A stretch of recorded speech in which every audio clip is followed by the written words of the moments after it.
Salut, c'est Romaric. Bien matinal, je te fais cette vidéo pour te parler de l'atelier d'artiste. En fait, je crois que je ne cherchais pas tant à reproduire en permanence une zone de confort, mais plutôt à recréer une zone créative. La différence est subtile, mais néanmoins, je pense que la zone de confort, c'est une zone conquise qui ne grossit plus, en fait, qui n'est pas en expansion. La zone créative, c'est une zone qui n'est pas nourrie de l'extérieur. C'est une zone que tu étends mentalement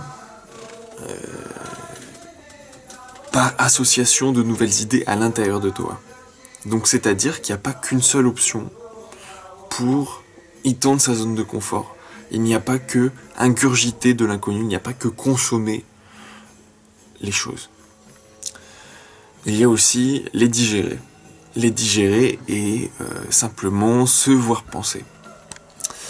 Donc l'atelier de l'artiste, c'est la zone qui rend créatif. Le but, c'est de créer une zone optimisée et non pas confortable. En fait, je vais t'expliquer vraiment, parce que confortable, on peut tout mettre dedans. Donc, zone de confort, on peut mettre tout ce qu'on veut. On peut mettre l'image négative et se blâmer de la chose. Mais on peut aussi voir le confort comme, par exemple, une meilleure rentabilité, un meilleur ratio de transformation d'énergie en production utile. Et donc, en termes de créativité, tout le temps que je passe à chercher des choses, par exemple, c'est du temps que je ne passe pas à créer. C'est du temps, du coup, que je ne passe pas non plus à avoir de nouvelles idées. La création, je l'ai dit dans cette vidéo où je parlais de 7 sujets différents, mais pour créer, il faut faire des sacrifices. Parce que quand tu extériorises une idée, tu n'es pas concentré sur de nouvelles idées. C'est-à-dire que tu es concentré, donc tu empêches les nouvelles idées d'apparaître. Pour être créatif, pour avoir de nouvelles idées, il faut relâcher le muscle de l'imagination. Voilà. Et ça passe avant tout par se créer un environnement optimisé. Donc je vais te montrer mon atelier. Ça fait une semaine que je suis rentré. Et j'ai donc décidé, comme j'allais rester ici un temps indéterminé, que j'allais maximiser, optimiser mon espace de création. Il m'a été donné par la Providence un espace de 4 mètres carrés, je dirais.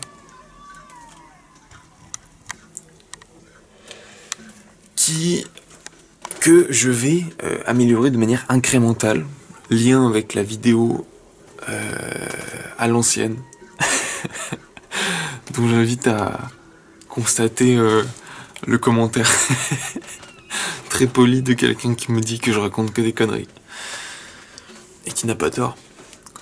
Mais je ne raconte pas non plus de vérité.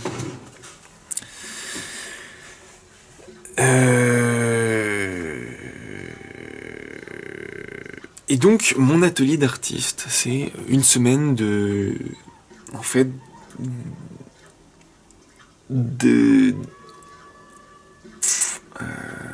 je trouve les limites de mon environnement, je trouve ce qui limite l'expression de cette créativité, par laquelle je me sens attiré, par laquelle je n'ai pas envie,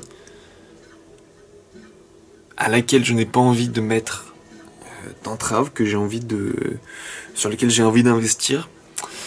Donc je trouve les limites à mon expansion et j'invente des solutions. Donc en fait, je vais créer un espace très fluide où mon énergie va être de plus en plus efficiente. Ce qui fait que... et comment je vais faire? Je vais inventer des outils. Je vais inventer des solutions. Et fort de ces solutions à petite échelle, je vais ensuite pouvoir les déployer à des échelles bien plus grandes. Soit en termes de personnes les utilisant, soit en surface géographique d'application. Parce qu'en fait, tout ça, c'est des motifs naturels. L'important, c'est comment on les compose. Attends.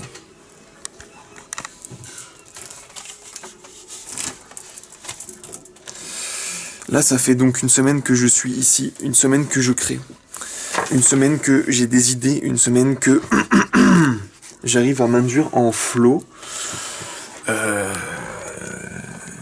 Fier de cette découverte, j'ai donc créé le mur des 32 seins, 32 seins, parce qu'il y en a bien plus, ayant trouvé le flow. Voilà. C'est un dessin qui utilise des motifs pour rendre un message plus puissant. Mais ce n'est pas le seul exemple. Allez, je te fais un petit tour de mes créations. Ça, c'est simplement un résumé de, je dirais, de mon état maintenant et de l'état des gens en cette saison. Car nous sommes à la transition entre hiver et printemps. C'est-à-dire qu'en cette période, il fait humide et froid. Il fait moins froid que pendant l'hiver, mais il fait humide. Il fait grisaillant. Il pleut, tu vois. Alors que pendant le vrai printemps, il pleuvra, mais des pluies douces, tu vois, des pluies agréables, sous lesquelles on pourrait se doucher. Peut-être pas, mais... Bref, tout ça pour dire que dans cet atelier d'artiste, il faut que tu aies tous les outils dont tu as besoin. Et si tu ne peux pas les créer par toi-même, eh ben tu vas trouver dans... je sais pas, un atelier créatif, un magasin créatif, un magasin de fourniture d'art, des nouveaux outils pour les essayer et comprendre comment tu peux exprimer de manière de plus en plus efficiente les choses que tu veux dire. J'ai également commencé ce livre basé sur 3 ou 4 mois de pérégrination mentale. J'ai ramené cette relique de mon voyage. Cette relique qui est une encyclopédie de la fin de l'univers. Alors, j'ai enfin trouvé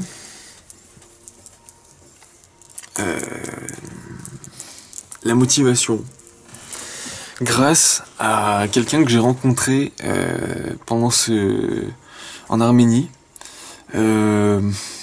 qui est illustratrice,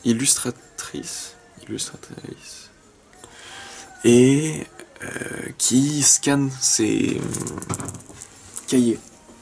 Alors, je me suis dit très bien, je vais m'acheter un scanner et je vais partager au monde ma création, parce qu'en fait, je suis pas sûr d'arriver un jour à finir un produit, à finir plus que ce que je fais naturellement. Donc je me suis dit, au lieu de me fixer la pression avec des attentes trop... Enfin, à quoi ça sert, tu vois? Alors que j'ai déjà créé plein de choses. Le tout, c'est que je trouvais pas le médium. Mais maintenant, si mon médium, c'est... Tiens, je te partage mon brouillon, je te partage mes brouillons. Et... c'est plus un truc d'auto-inspiration, en fait. C'est pour... Là, c'est pas pour féconder ton esprit. Là, c'est plutôt pour... Tu vois, tu vas te promener dans un champ avec plein de fleurs, avec plein de plantes différentes. Il se passe quelque chose, ça nourrit ton esprit, tu vois. Ben là c'est pour faire rebondir ton esprit sur des choses. Il y a la plupart vont pas te parler. Mais il y a peut-être deux ou trois trucs qui vont te faire rebondir et te faire réfléchir. En fait, il y a des gens qui font une sorte de rap euh, avec des phrases qui n'ont pas de lien entre elles, voire des mots qui n'ont pas de lien entre eux. Et je me suis dit, euh, non, en fait, malgré tout, il y a une cohérence, il y a quelque chose qui est transmis. Est-ce que c'est l'atmosphère de la musique? Est-ce que c'est le ton de la blague qui se répète et qui donne du coup l'univers? Eh bien, j'ai décidé de tenter l'expérience en créant un univers et maintenant, mon but c'est de l'extérioriser, donc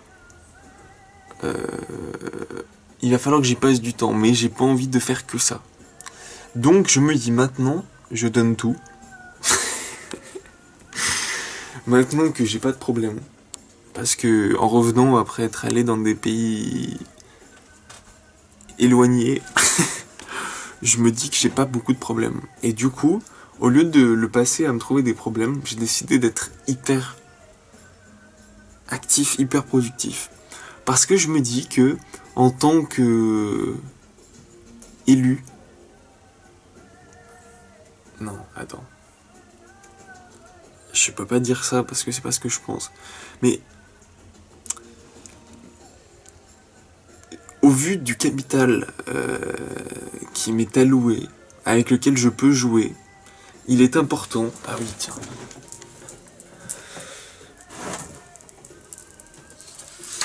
Hier, je faisais une prescription à quelqu'un. Et je lui disais, première prescription, c'est très simple. Hein. C'est une ligne jaune avec une ligne rouge plus fine dessus. Je lui disais, première prescription, il faut que tu développes ta puissance. Et dans notre cas présent, des jeunes hommes en quête de gloire et de plus de capital pour plus de puissance, pour en fait simplement donner de l'ampleur à notre rêve.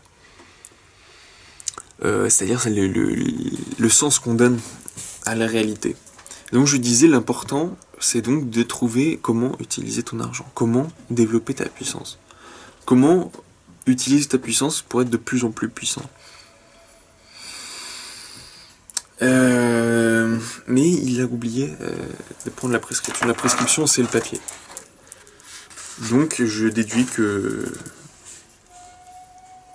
eh bien, c'est à moi de développer ma puissance. Voilà.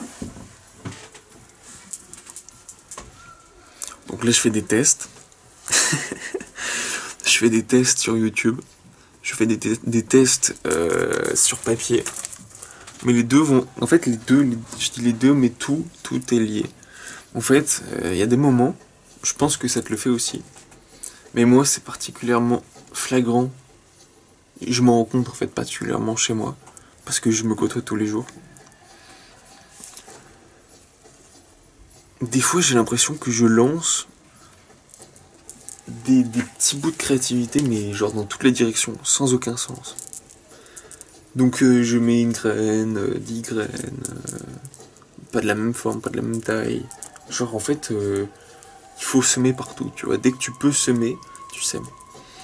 Parce qu'en fait, au bout de quelques années, les choses grandissent. Tu as la graine, tu t'en occupes, tu l'entretiens. Et tu fais ça un peu pour toutes, mais même, je suis pas sûr que tu aies besoin de t'en occuper. Des fois, tu peux le laisser et naturellement, ton flot de conscience va y revenir.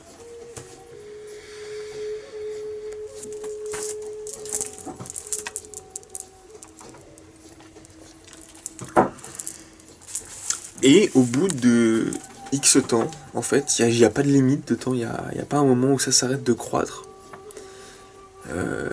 C'est d'ailleurs une croissance lente et exponentielle.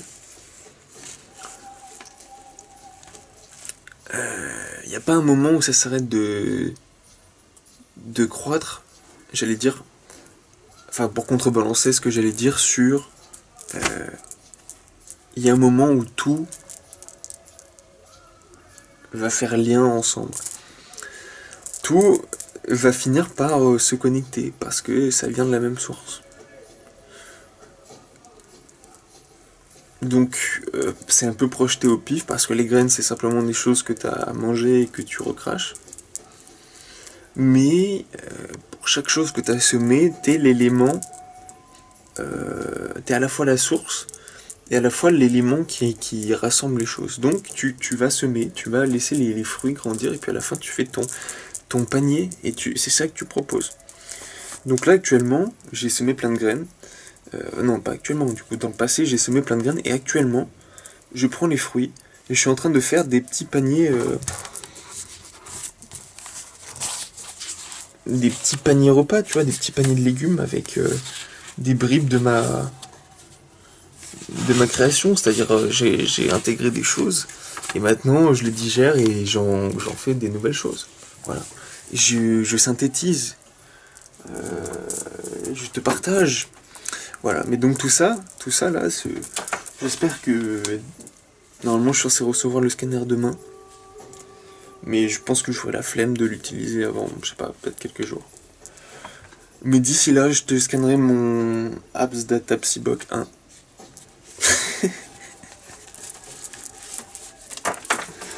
Voilà, donc j'aimerais remercier à la fois cette illustratrice française. Et si vraiment je m'en souviens, je mettrai le lien en description parce que c'est plutôt chouette. Pour le médium, mais surtout j'aimerais remercier le youtubeur Mantou, car il montre qu'on peut y croire. Il montre que l'on peut rêver. Et maintenant, je n'ai pas envie, maintenant que je vois le rêve, je ne comprends pas pourquoi je devrais y renoncer pour des gens dont le rêve est faible.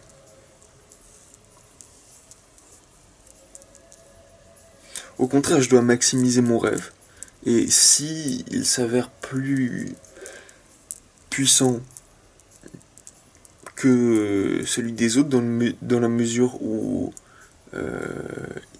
il n'oppose pas de résistance, il rentre sans opposer de résistance, il se nourrit et juste, même au contraire, revitalise, tu vois, remet de la symbiose. Une symbiose de l'énergie, je veux dire. Il donne un petit peu d'énergie, comme ça l'entité va se remettre à produire encore plus, et ça va améliorer l'écosystème. Voilà. Donc le rêve le plus puissant, c'est celui qui n'oppose pas de résistance, et celui qui améliore son environnement. Donc j'espère, par tout le travail que je fais dans cet atelier d'artiste, dans lequel je m'efforce de maximiser ma capacité de production, parce que c'est vraiment ce qu'il me manque, je dirais j'ai eu le temps de réfléchir beaucoup. Mais il me manquait vraiment les éléments clés de l'expression, les éléments clés de la créativité et surtout de la productivité. Si j'ai des idées mais je les extériorise pas, je ne peux pas être immortel. Mais surtout, je n'ai rien qui me connecte aux gens. Bien sûr, je peux transmettre mes idées en parlant, mais il faut des médiums sur lesquels partager. Donc là, je mets mes idées. Et si tu veux partager sur quelque chose, si en lisant ça, ça t'inspire d'autres choses, parce qu'en fait, ce que je fais, c'est pas tant un livre, c'est un boc. Mais pas un boc de bière. Non, un boc. C'est plus un storybook, tu vois. Un storybook. C'est... non, un storyboard. Il faudrait que quelqu'un donne une forme à ça. quelqu'un au pluriel. Parce que moi j'ai la flemme. Je crois que il faut que je crée mon travail. Il faut que quelqu'un sache utiliser mes idées.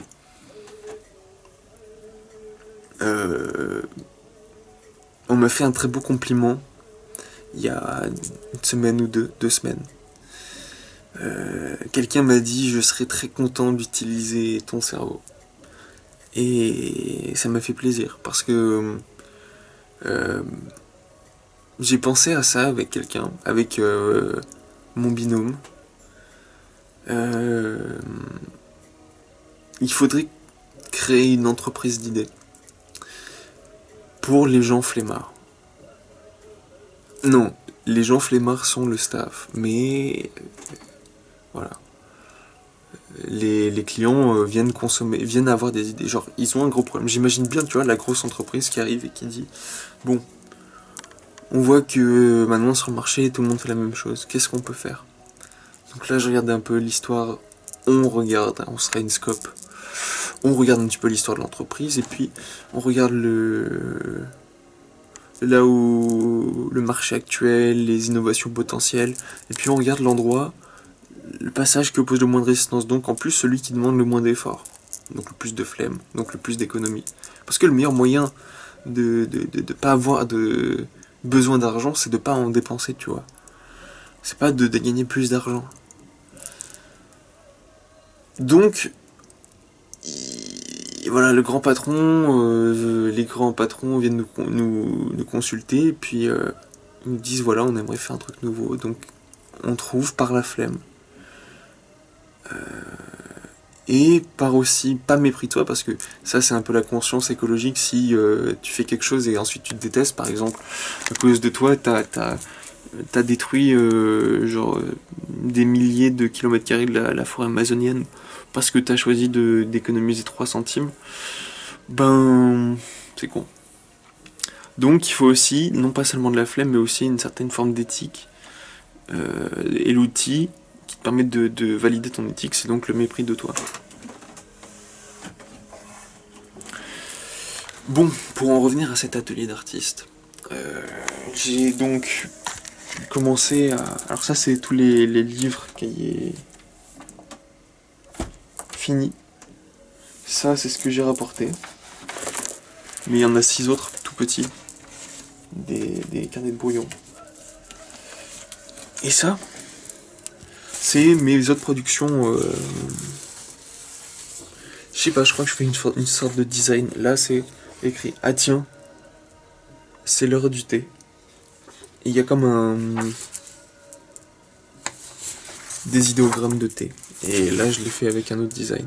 Mais j'ai tout chié sur la signature parce que c'est mal placé. Voilà. Ah tiens, c'est l'heure du thé. Ensuite, ça, c'est une psychostatia. C'est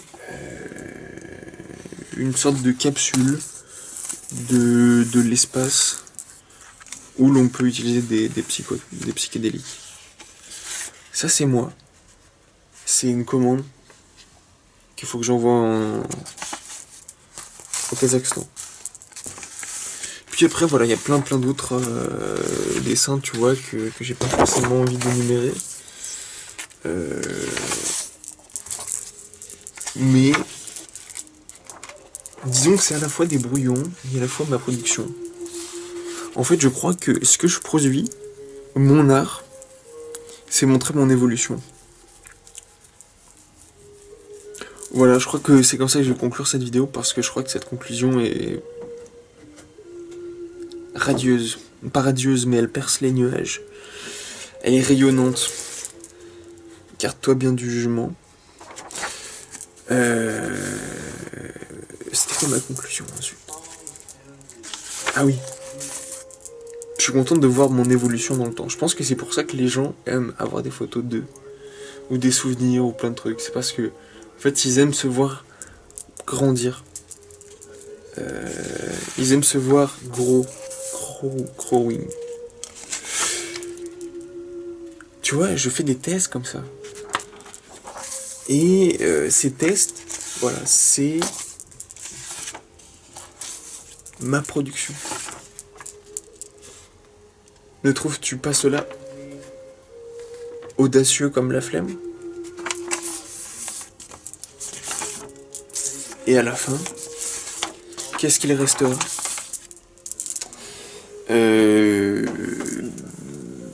Bon, bien sûr, tout ça peut brûler, tout ça peut disparaître. Mais je suis content d'appliquer un des concepts de Bill Mollison ou de David Algren, enfin un concept de permaculture, qui veut que chaque fonction primordiale soit assurée par plusieurs sources. Donc là, ma production créative, mon apport au monde, je vais essayer de la numériser pour qu'une autre entité, une autre forme de mémoire prenne le relais pour préserver cet apport au monde. Voilà. Et cet apport au monde, c'est montrer comment on évolue dans la vie. Normal, en fait c'est normal, il n'y a rien de spécial, mais c'est juste que je suis en train de justifier ce que je fais en disant que peut-être que des archéologues du futur seront intéressés de voir comment un être normal qui a juste décidé de prendre une caméra et juste décidé de faire des dessins, comment il s'est développé, voilà, dans le temps. Tu pourrais faire la même chose, d'ailleurs tu le fais déjà, je t'ai dit, avec des photos, avec des souvenirs, avec des trucs comme ça. C'est juste ma manière à moi de le faire. Voilà. Et donc, cette évolution qui est mon produit. Et là, je voulais finir en te présentant ce bracelet de cérémonie que j'ai composé avec des bracelets que j'ai trouvés à droite à gauche, avec plusieurs éléments distinctifs qui me rappellent des petits souvenirs. Mais c'est surtout que quand je le porte, j'ai plus de créativité.